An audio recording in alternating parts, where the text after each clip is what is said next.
Ah, meu filho, se você soubesse o que é acordar com o cheiro da lenha queimando, entenderia porque eu nunca consegui trocar meu fogão velho por esses modernos de botão.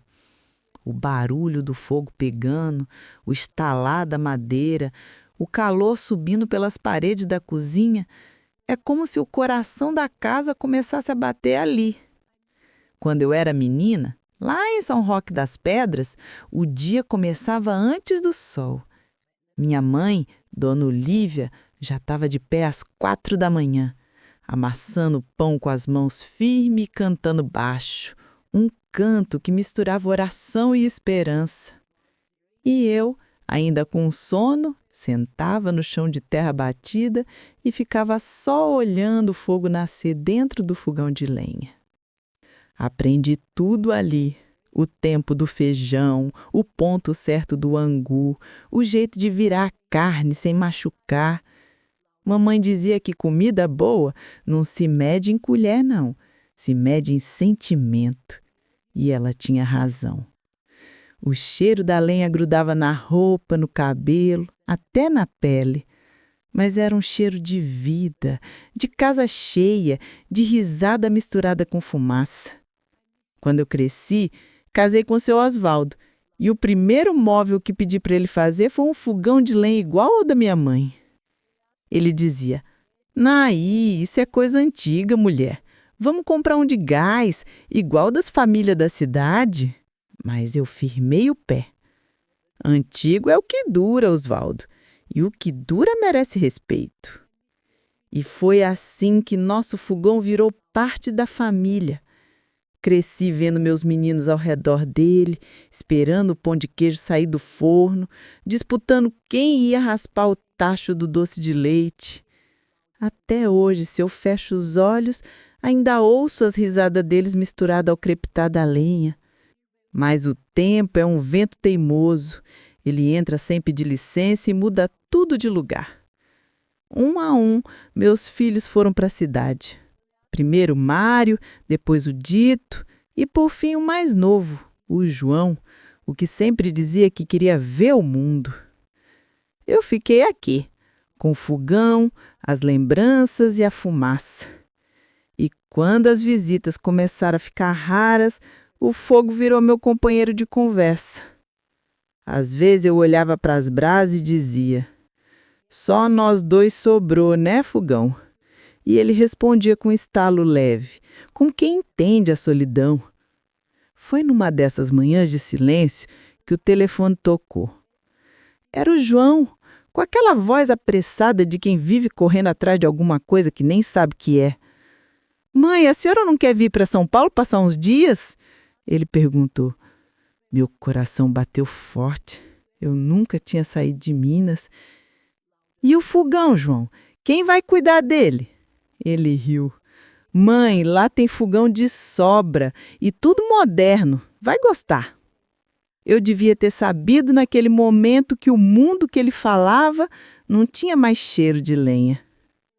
Arrumei minha mala pequena, levei umas roupas simples e, escondido entre elas, um pacotinho de fubá e outro de café torrado em brasa.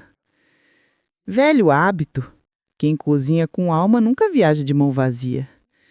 Naquela noite, antes de dormir, olhei para o fogão e passei a mão na madeira gasta. O fogo já tinha se apagado, mas o calor ainda morava ali. Senti um nó na garganta e murmurei: "Espera por mim que eu volto." Mal sabia eu que em São Paulo ninguém mais esperava o fogo. Lá, o mundo se alimentava depressa, e pressa não cozinha direito. Quando eu cheguei em São Paulo, parecia que o chão tremia debaixo dos meus pés. Tanta buzina, tanta gente, tanta pressa. O ar tinha gosto de ferro e poeira. Meu filho, João, vem me buscar na rodoviária de carro. E o barulho do motor parecia engolir qualquer pensamento. "Mãe, agora a senhora vai ver o que é conforto," ele disse com aquele sorriso orgulhoso de quem venceu na vida. Eu sorri de volta, tentando acreditar que aquilo era mesmo conforto. O apartamento dele era bonito, sim, mas frio. piso brilhando, móveis modernos e um silêncio estranho, cheio de eletrônico piscando. Fui direto para a cozinha.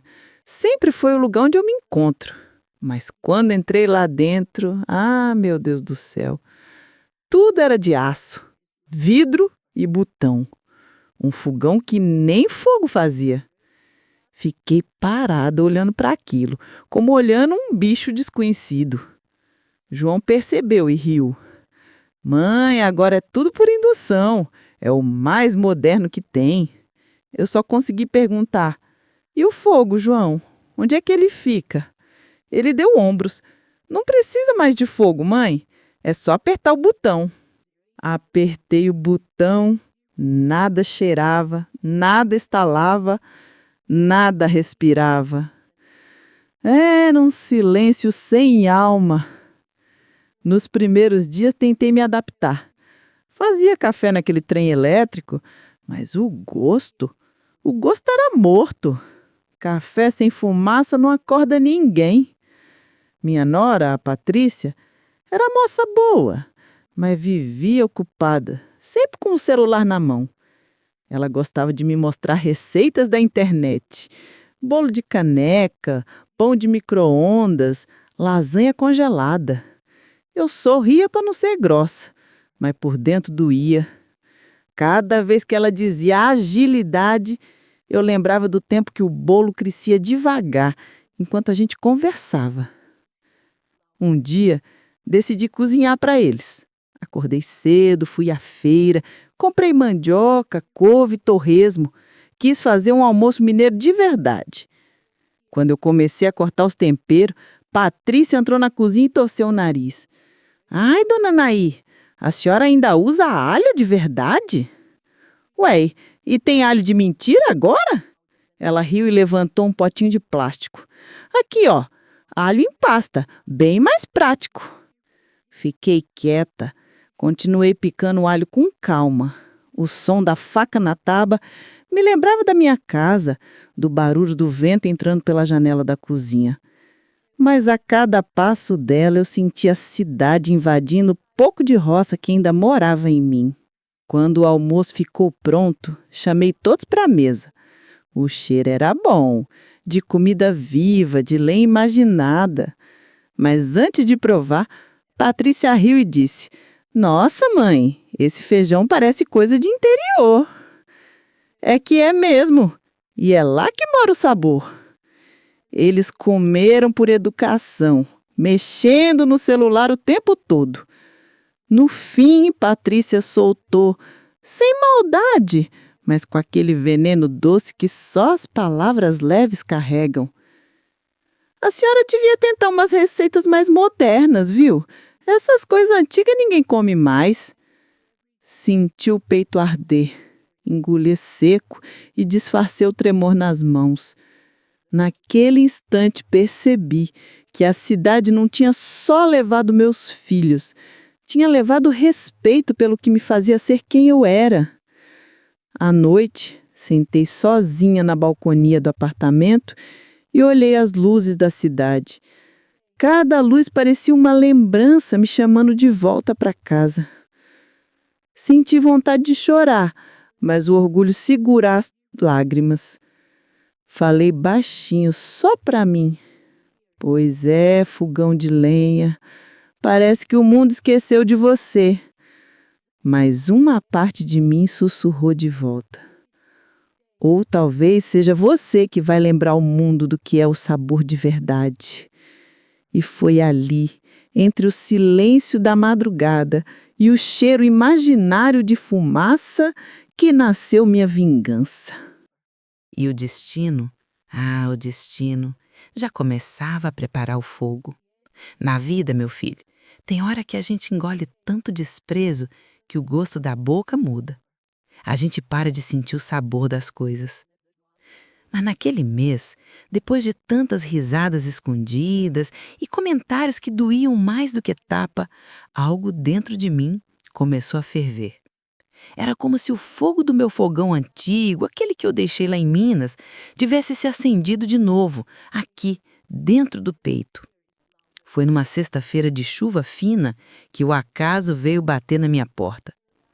Patrícia estava na sala, mexendo no celular, e me pediu para pegar uma revista de receitas que tinha chegado pelo correio.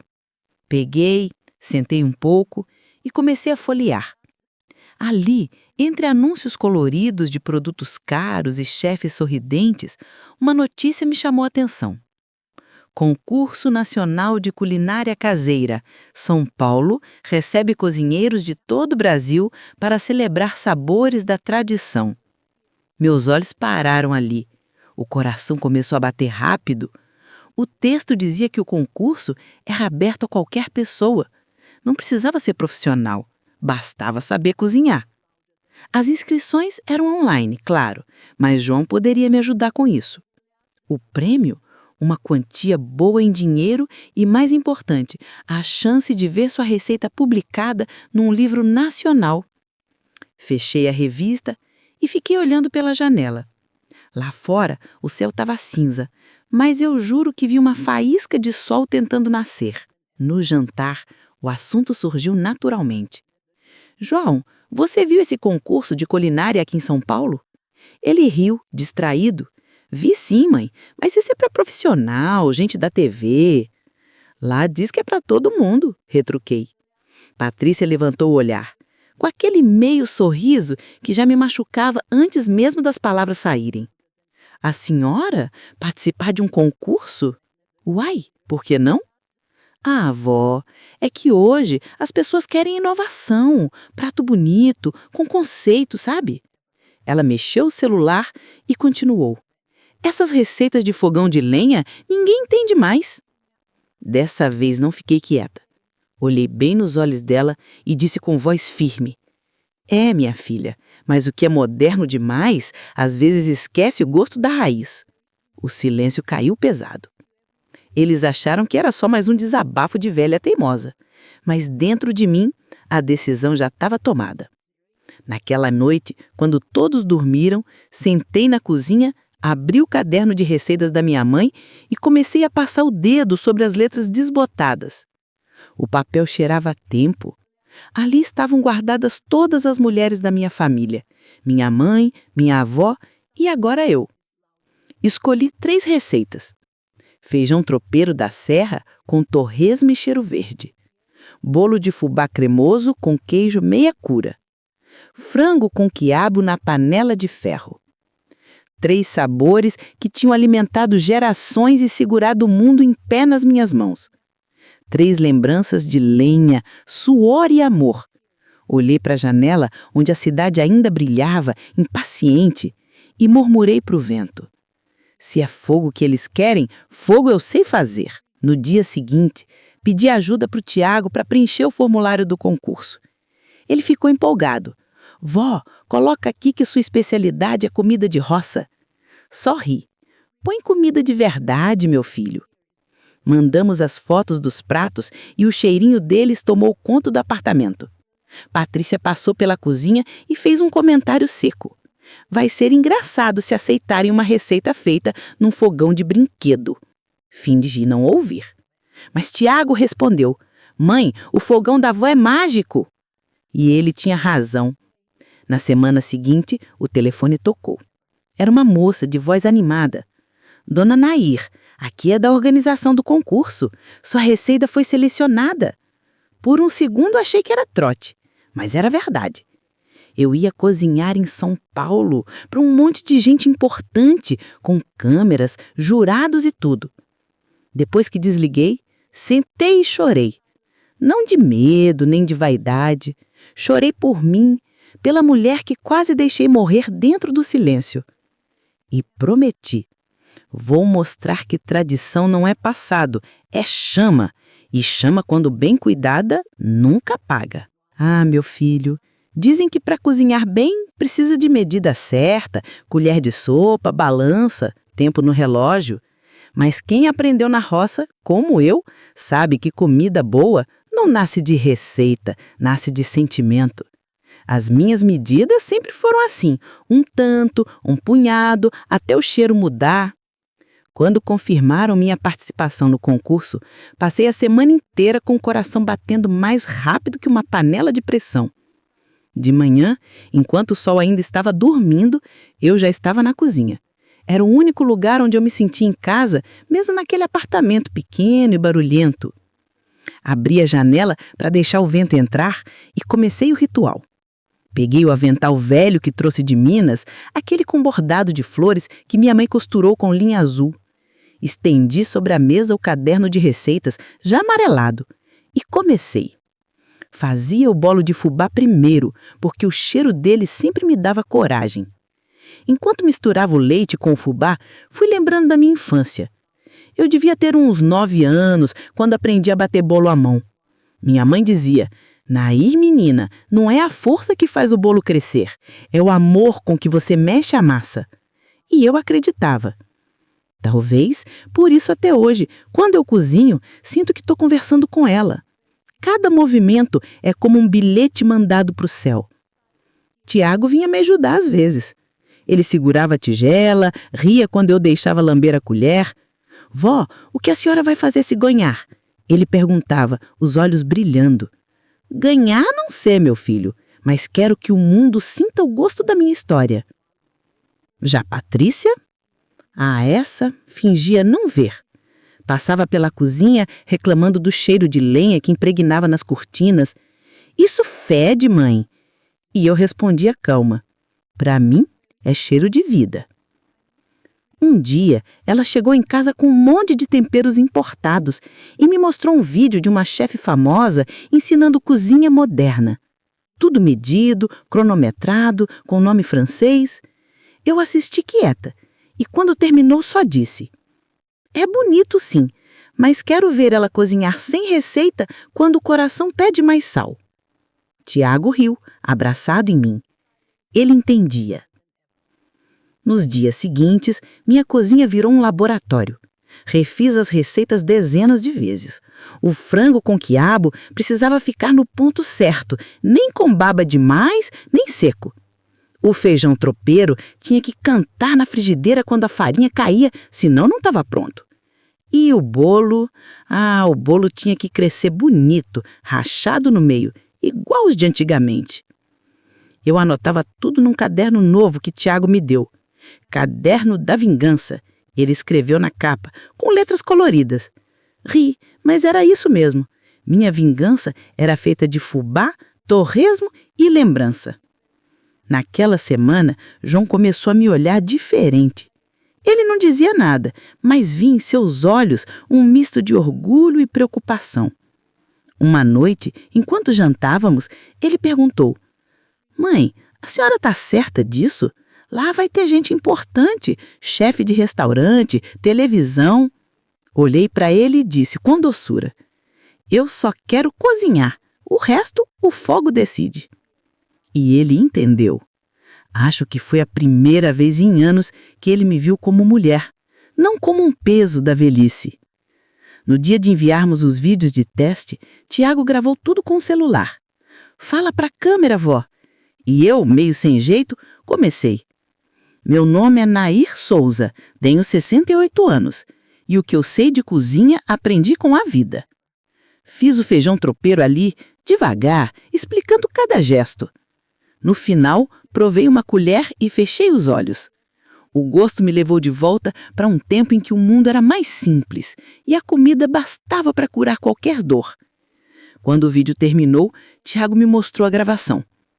Vi minhas mãos enrugadas mexendo a panela com firmeza, mãos que já lavaram roupa no rio, colheram café, seguraram filhos, enterraram sonhos, mas ainda tremiam de paixão quando sentiam o calor do fogo. Chorei baixinho, não de tristeza, mas de reconhecimento. Percebi que mesmo depois de tanta coisa, ainda havia força em mim. Essas mãos sabem sem medir, mas sabem sentir. No domingo, Patrícia entrou na cozinha e me encontrou passando um pano na mesa. "A senhora está levando isso a sério, hein?" Olhei para ela, cansada de esperar respeito. "Eu levo a sério tudo aquilo que me alimenta, Patrícia." Ela ficou muda. Talvez pela primeira vez me enxergou inteira. E naquela noite, quando a cidade dormiu e só o barulho dos carros restava, sentei perto da janela e olhei para o céu. Senti o cheiro de lenha, mesmo sem fogão de lenha por perto. Fechei os olhos e sussurrei para minha mãe. Tô pronta, mainha. Agora o mundo vai provar o que você me ensinou. Nunca pensei que voltaria a sentir tanto medo e tanta... Meu filho, tem dias que a gente sente que o destino está espiando por cima do ombro da gente, curioso para saber o que vai acontecer. A manhã da final foi assim. Eu acordei antes do despertador, com o coração batendo no ritmo do trem que passava ao longe. O céu estava claro, mas havia uma nuvem guardando chuva. E eu sabia que aquele dia seria grande, seja para cair água ou para acender fogo. Tiago veio até mim com um sorriso que valia o mundo. Vó, hoje é o grande dia! Ele ajeitou meu avental, me ajudou a prender o cabelo num coque e disse: a senhora vai mostrar para eles o que é comida de verdade. Enquanto ele falava, eu senti uma mistura de medo e esperança. Minhas mãos, calejadas de tantos anos de lida, tremiam. Mas não era de nervoso, era de memória. Era como se cada ruga lembrasse o sabor de um dia vivido. Cada marca fosse uma história que eu ia servir num prato. Chegamos cedo ao centro de convenções. Dessa vez o salão estava lotado. Câmeras, luzes, jornalistas, gente importante. E eu, lá no meio, uma velha com uma panela de ferro e um avental que cheirava a saudade. Os outros finalistas estavam impecáveis. Uniformes novos, aventais bordados, utensílios brilhando sobre as luzes. Cada um parecia ter vindo de um programa de TV. Eu, por minha vez, trazia comigo uma caixa com farinha, torresmo, linguiça, quiabo e fubá. E dentro do peito, um coração cheio de lenha acesa. Quando o apresentador anunciou meu nome, ouvi uns cochichos. A dona do fogão de lenha chegou, alguém disse, rindo. Mas dessa vez eu nem me abalei. Deixei que rissem, porque eu sabia que quando o cheiro do meu tempero começasse a subir, o riso ia virar silêncio. O tema da final era a comida que conta uma história. Sorri. Essa é comigo, murmurei. Comecei a preparar o feijão tropeiro com bolo de fubá cremoso, combinação que aprendi com minha mãe nas festas de colheita. Enquanto cortava o bacon e refogava a cebola, o som da frigideira me fez lembrar do tempo em que eu cozinhava para dezenas de trabalhadores no sítio. Eles sentavam em roda, esperavam eu servir e diziam: Nair, essa mulher bota alma na comida. A lembrança me deu força. E o fogo? O fogo parecia obedecer à minha vontade. O cheiro se espalhou pelo salão. Primeiro suave, depois invadindo tudo. Doce e salgado, quente, vivo. Vi os jurados trocarem olhares curiosos. Até os concorrentes pararam por um instante. O chefe francês se aproximou novamente e disse: Madame Nair, você usa gordura de porco? Uso sim. Mas não é muito pesado? Sorri com calma. Pesado é o preconceito, meu filho. Gordura, quando bem usada, vira abraço. Ele ficou quieto, mas no fundo dos olhos dele vi um brilho. O brilho de quem começa a entender. Enquanto mexia a massa do bolo, Tiago, lá no canto da plateia, me fazia sinal de força. Eu respirava fundo e pensava: não tô cozinhando para ganhar. Tô cozinhando para provar que a chama da roça ainda tem valor. Quando o tempo acabou, coloquei o prato diante dos jurados. O silêncio era total. A câmera se aproximou do meu rosto. Senti as lágrimas querendo cair, mas engoli. Queria que o sabor falasse por mim. O chefe provou o feijão, depois o bolo. Depois ficou olhando para o prato em silêncio, como se tivesse voltado para algum lugar distante. A apresentadora limpou uma lágrima dos olhos e a senhora elegante disse com a voz embargada: Dona Nair, sua comida me lembrou da minha avó. Essas palavras bateram em mim como um abraço. Era isso. Eu não precisava mais de troféu nem de manchete. Se a minha comida conseguiu fazer alguém sentir saudade boa, o resto era detalhe. Mas o destino, meu filho... o destino ainda guardava surpresa. Quando anunciaram o resultado, o salão inteiro ficou em silêncio. E então o apresentador disse: Em primeiro lugar, Dona Nair Souza, com sua receita de feijão tropeiro e bolo de fubá da roça! O mundo girou devagar. Por um segundo achei que tinha ouvido errado. Tiago gritou meu nome, as câmeras se voltaram para mim e o povo começou a aplaudir. Senti o peito apertar, o coração bater feito tambor. Levantei as mãos enrugadas para o alto e disse: Esse prêmio não é meu. É de todas as mãos que cozinharam antes de mim e nunca foram lembradas. As lágrimas vieram sem vergonha. E no meio de tantos flashes e aplausos, eu senti, de verdade, o cheiro da lenha queimando. Mas não era fumaça. Era memória. Era a minha história sendo contada pelo fogo. Na saída, jornalistas vieram falar comigo. Queriam saber o segredo da receita. Respondi com o mesmo sorriso que dei a vida inteira. O segredo é não cozinhar para impressionar. É cozinhar para curar. E naquele momento, enquanto o troféu pesava leve nas minhas mãos, eu entendi.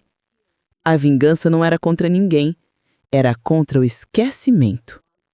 Ah, meu filho, dizem que o silêncio é o maior guardião das verdades que a gente não teve coragem de contar.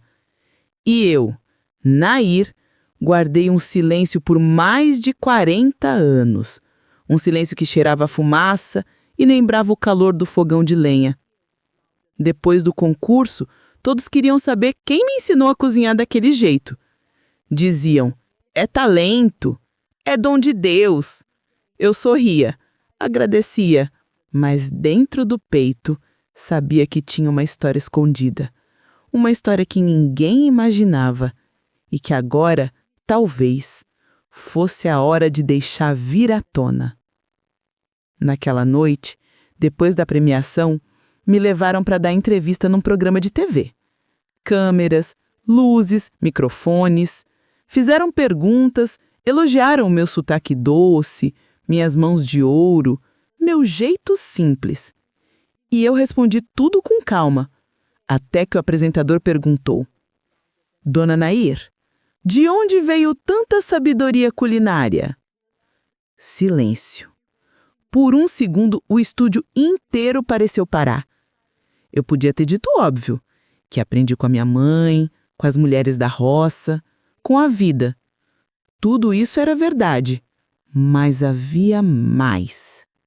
Baixei os olhos, respirei fundo e respondi. Aprendi com uma pessoa que nunca me chamou de igual, mas foi observando ele que eu descobri o gosto da minha coragem. O público se calou e a memória, cruel e doce, voltou. Era 1979. Eu tinha apenas 22 anos e trabalhava como ajudante de cozinha num restaurante famoso de Belo Horizonte. O dono era um chefe francês que viera ao Brasil para abrir uma casa de alta gastronomia. O nome dele era Pierre Lamarque. Um homem elegante, arrogante e com um talento inegável. Eu era apenas a moça que limpava o chão e descascava batatas. Ele falava pouco comigo. Chamava-me de menina e raramente olhava nos meus olhos. Mas eu observava tudo. O jeito que ele picava cebolas, o modo como sentia o cheiro da manteiga derretendo, a forma como provava o molho com a ponta da língua. E quando o restaurante fechava, eu ficava mais um tempo testando em segredo o que ele fazia. Uma noite ele me pegou mexendo num molho que ele havia deixado pela metade. Pensei que ia ser mandado embora. Mas ele provou o que eu tinha feito e não disse nada. No dia seguinte, repetiu o mesmo molho, mas com o toque que eu havia criado.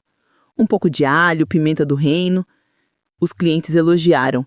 Ele recebeu aplausos. E eu, que só estava ali, continuei em silêncio. Aprendi muito com ele, mas aprendi, principalmente, o valor da invisibilidade. Entendi que às vezes o mundo come o que a mulher simples cozinha, mas dá o crédito para o homem que tem um nome bonito. Um dia, quando eu decidi ir embora, Pierre me disse: "Você cozinha bem, menina." E o senhor sabe por quê? Porque você me observou. Olhei para ele e respondi com firmeza: "Não, senhor, porque eu aprendi a ouvir o fogo." Ele riu como quem não entende e eu saí, levando comigo apenas um caderno e a promessa de nunca mais calar o sabor da minha verdade. Anos depois ouvi o nome dele na televisão. Ficou famoso, escreveu livros.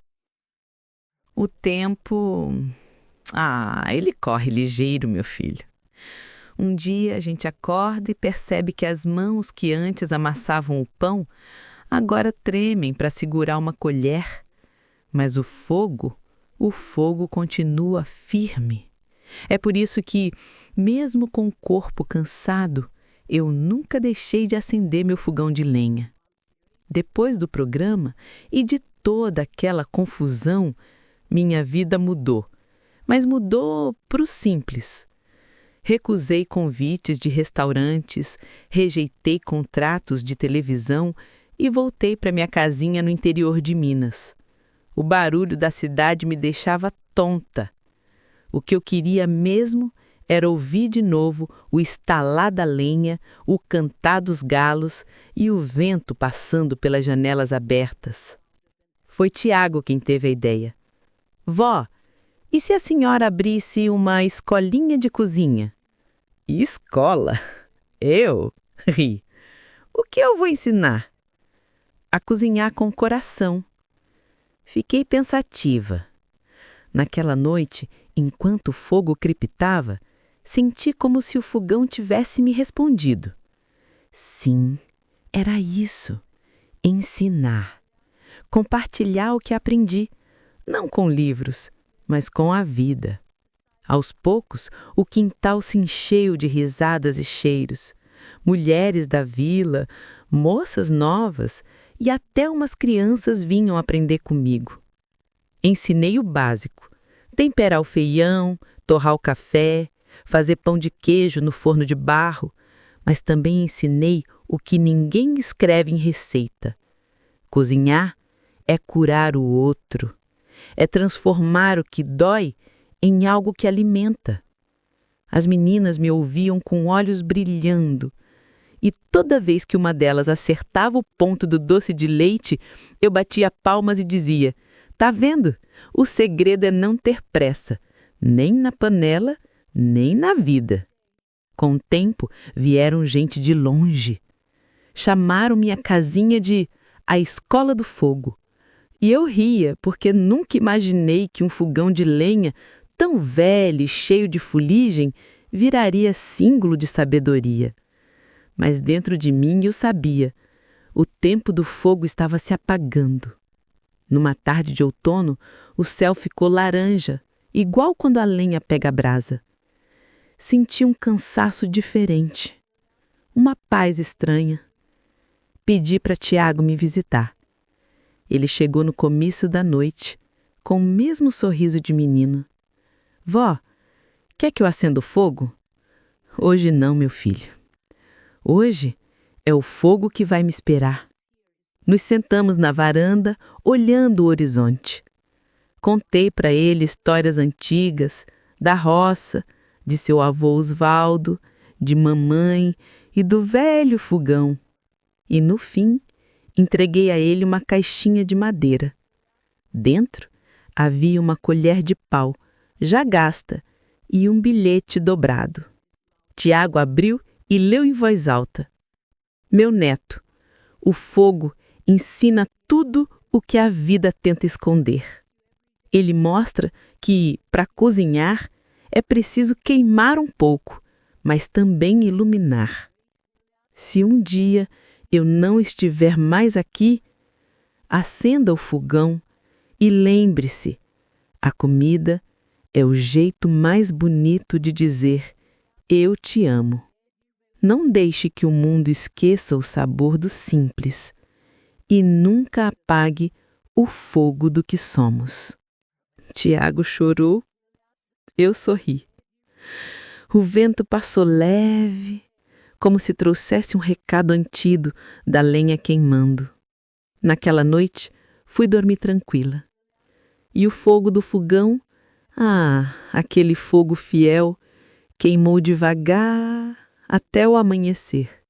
Anos depois, Tiago transformou minha escolinha numa fundação, chamada Sabores de Nair. Lá, mulheres simples aprendem não só a cozinhar, mas a recomeçar. Na entrada, uma frase está gravada em pedra: A vingança do fogão de lenha, quando a simplicidade vence o orgulho. E dizem que nas manhãs frias, quem passa perto da cozinha jura sentir o cheiro de lenha queimando, como se uma velha senhora ainda estivesse ali, sorrindo, mexendo a panela e dizendo: Tá no ponto, meu filho, tá no ponto.